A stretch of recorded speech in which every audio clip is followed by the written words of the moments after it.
Torpaqlarımızın işğaldan azad edilməsindən artıq 5 il keçdi və mən bugün bu haqda danışmaq istəyirəm ki, bu 5 il ərzində Azərbaycan insanının həyatında nələr dəyişdi və 30 illik həsrət bitəndən sonra Azərbaycan xalqı həqiqətənmi özünü artıq qalib xalq kimi hiss edirmi? Bu mövzu ətrafında danışacağıq. Və keçək mövzuya. Azərbaycan xalqı 30 ildən sonra öz ən böyük arzusuna ərazi bütövlüyünün təmin olunması arzusuna gəlib çatdı. Biz Şuşamızı işğaldan azad etdik, Qarabağımızı işğaldan azad etdik və müharibə gedə-gedə, 44 günlük savaş gedə-gedə və müharibədən yeni bitəndən sonra və Azərbaycan xalqı düşünürdü ki, artıq bundan sonra bizim həyatımız dəyişdi. Bugünə kimi olan problemlər, həm siyasi problemlər ölkədə, həm hüquqi problemlər, həm də iqtisadi problemlər, bunlar daha çox Qarabağın işğal altında qalması ilə bağlıdır və insanlarımızda belə bir fikir var idi ki, artıq müharibədən sonra tamamilə yeni bir dönəm, yeni bir dövr başlayır bizim həyatımızda. Amma indi gəlin bir baxaq, bu 5 illik səhifəni bir qədər vərəqləyək, görək Azərbaycan həyatında, Azərbaycan insanın həyatında nələr dəyişib. Dəyişib, bəli, amma mən bu dəyişimi təkcə torpaqlarımızın işğaldan azad olunmasından başqa digər heç bir məsələdə müsbət tərəfdən görmürəm. Doğrudur, bugün biz Şuşaya gedə bilirik, bugün bizim insanlarımız artıq Qubadlıya, Füzuliyə, Zəngilana, Cəbrayıla gedə bilir. Amma bizim insanlarımızın yaşam tərzi necədir, bizim insanlarımızın iqtisadi durumu, rifahı necədir, bizim müharibədə iştirak etmiş vətəndaşlarımız, qazilərimiz, veteranlarımızın durumu necədir? 5 il bundan öncə bizim veteranlarımız 80 manat müavinət onlara tanındı, dövlət tərəfindən ayrıldı, aylıq 80 manat müavinət. Amma gəlin düşünək, artıq 5 il keçib və həmin o 80 manat hələ də olduğu kimi qalır.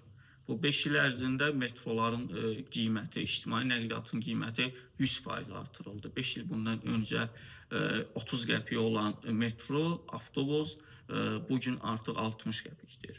Və tütün məhsullarının qiyməti nə qədər artıb? Doğrudur, tütün məhsulları ziyanlıdır. Mən bunun tərəfdarı deyiləm insanların bunu istifadə etməsinə. Özüm də istifadə etmirəm. Amma Azərbaycandakı kişilərin 80%-dən çoxu və düşünəndə ki, müharibədə iştirak edənlərin də mütləq əksəriyyəti kişilərdir, qazi veteranların və bunların da o deməkdir ki, avtomatik 80%-dən çox ən azından tütün məhsulları istifadəçidir və bu tütün məhsullarının qiyməti nə qədər qalxıb, kommunalların qiyməti nə qədər qalxıb, bizim gündəlik ehtiyaclarımız su, işıq, qaz, istilik sistemi, bunların qiyməti nə qədər artırılıb və bazardakı qiymətlər, ətin qiyməti nə qədər qalxıb, yağın qiyməti nə qədər qalxıb, ərzaq məhsullarını mən bir sad almaq niyyətində deyiləm, buna vaxt çatmaz heç. Və bazarda qiymətlər nə qədər qalxıb, həyat şəraiti artıq bahalaşıb Azərbaycanda. Amma buna rəğmən sizin müharibədə bizə qələbə qazandıran, bizim alnımızı, ağ başımızı dik edən insanlarımıza ayırdığınız müavinət pulu dəyişməyib. Mina əməliyyatları belə artırılıb. Məmurların, dövlət orqanları işçilərinin maaşı artırılıb. Mina əməliyyatı da artırılıb. Bayaq qeyd etdiyim kimi, müharibə dönəmində mina əməliyyatı 300 manat deyildi, hal-hazırda 400 manatdır. Səhv etmirəmsə 2020-ci ildə bu məbləğ 250 manat idi və hal-hazırda 400 manatdır. Siz təsəvvür edin, mina əməliyyatının 150 manat artdığı bu 5 il ərzində qazi və veteranlara ayrılan 80 manat olduğu kimi qalır. Mən artıq bir neçə dəfədir bu mövzuya xüsusilə vurğu qoyuram. Çünki həqiqətən də 80 manat çox aşağı məbləğdir, çox aşağı məbləğdir və bu dəymir. O insanlar bizə görə, Azərbaycan dövlətinə görə, Azərbaycanlılara görə, ölkəmizə görə ölümlə üz-üzə gediblər və sadəcə onlar sağ qalıblar. Və bunun qiyməti 80 manat olmamalıdır. Bundan əlavə, mövzu təkcə təbii ki, veteranlar və qazilər deyil. Azərbaycan xalqının ümumi rifahı necədir? Ölkədə iqtisadi durum nə vəziyyətdədir?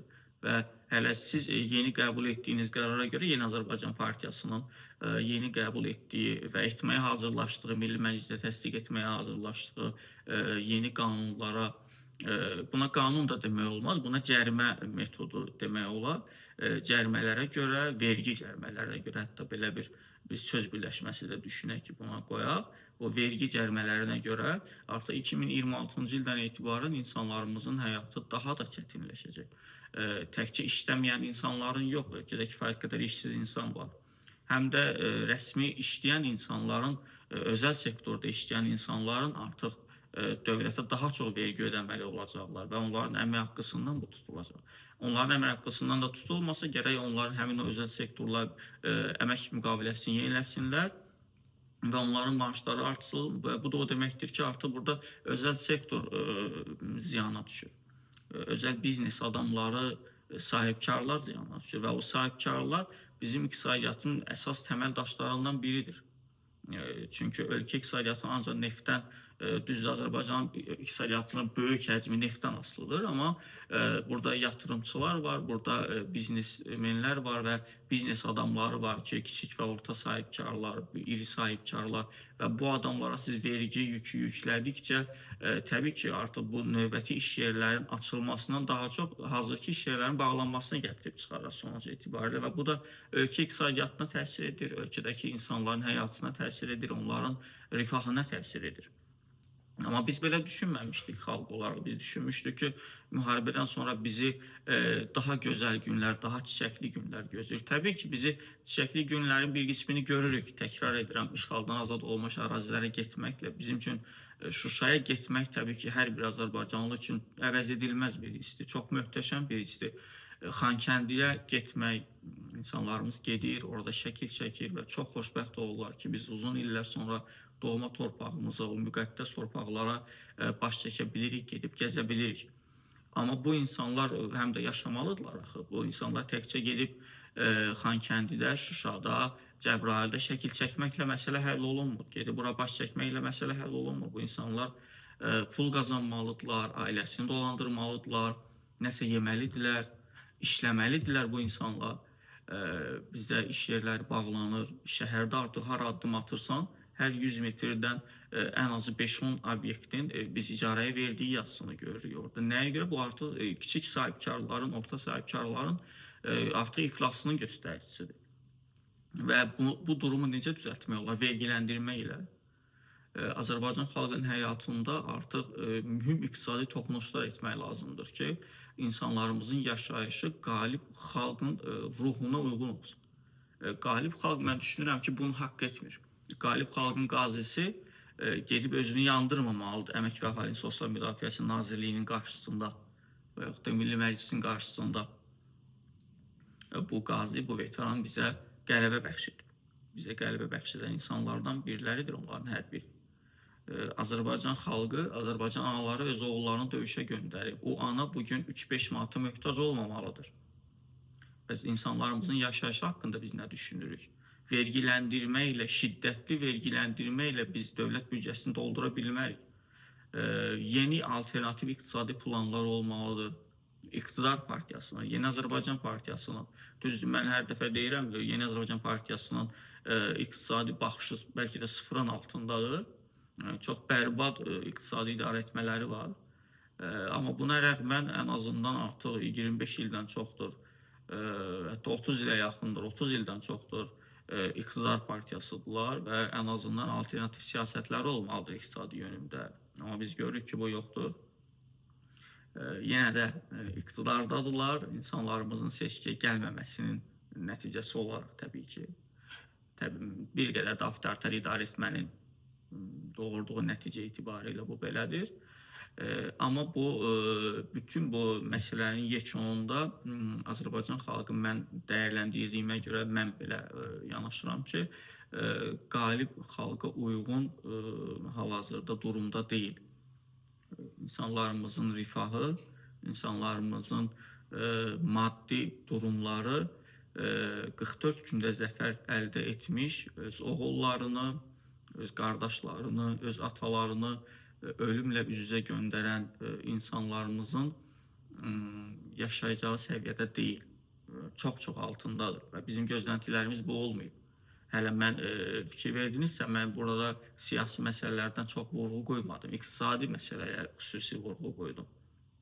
Çünki siyasi məsələ mən düşünürəm ki, Azərbaycanda hələ ki, yəni indilik bu belə deyir ki, çox da geniş çevrələri marağında deyil. Mən burada saatlarla demokratiyadan, ifadə azadlığından, sərbəst toplaşma azadlığından, seçkilərin keçirilməsindən danışa bilərəm.